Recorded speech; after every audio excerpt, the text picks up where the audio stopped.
So Ghostbell is a pretty interesting hand trap because it's usually really garbage or actually pretty good. I'd say in the context of the current metagame, Ghostbell is definitely in a pretty decent spot. In case you didn't know already, Ghostbell is very similar to Ash, but it covers interactions with the graveyard instead of with the deck, which means that it's usually kind of always worse than Ash, except against very specific decks. Because of that, we have good evidence to believe that it would be good against tier elements, and it kind of is, but at the same time, it might be a little worse than you might think it is. It stops the graveyard effect of every single tier elements monster that triggers in the graveyard, which is actually fantastic. However, the issue is that you have to chain Ghostbell directly to their effect, which is way worse than DD Crow because DD Crow can be used at any time, so you really don't have to care about chain blocking. And it's also a once per turn card, so drawing multiples of this card is never really a good thing, unlike DD Crow, which you can actually draw 3 copies of and not really care.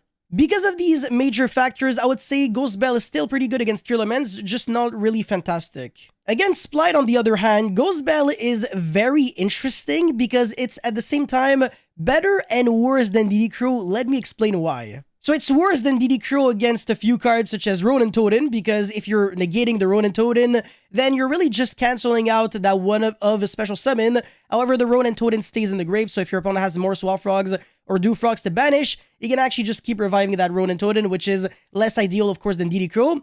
However, it can be better than DD Crow against, let's say, Toad, trying to negate a monster effect, because if you have Ghostbell, you would be able to negate that Toad, trying very specifically to negate your monster effect and not your spells and traps, because when Toad tries to negate a monster effect, it also tries to special summon back a monster from the grave.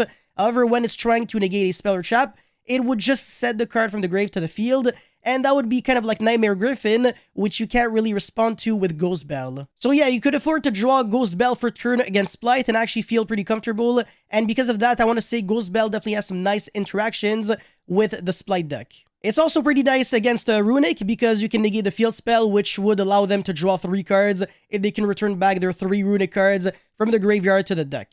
Now, against the other decks like Eldritch, it's still pretty good because it can do the same thing as Ash, meaning that you would be able to negate the Scarlet because it also summons from the deck or graveyard, so it would lower their chances of being able to resolve a Conquistador or a Hakuero for their full effect. It also performs relatively well against some rogue decks, but usually those rogue decks also lose out to DD Crow, so I want to say DD Crow kind of covers more ground, but Ghostbell definitely shines when you are playing, let's say, the Brave token engine, and you're trying to synchro summon, because you can literally go normal summon Ghostbell, and then make Needle Fiber or Shooting Razor Dragon, and, you know, summon the Red Rose Dragon, go for Baron, summon the Rockstrose, and do some nasty things that the based deck used to do.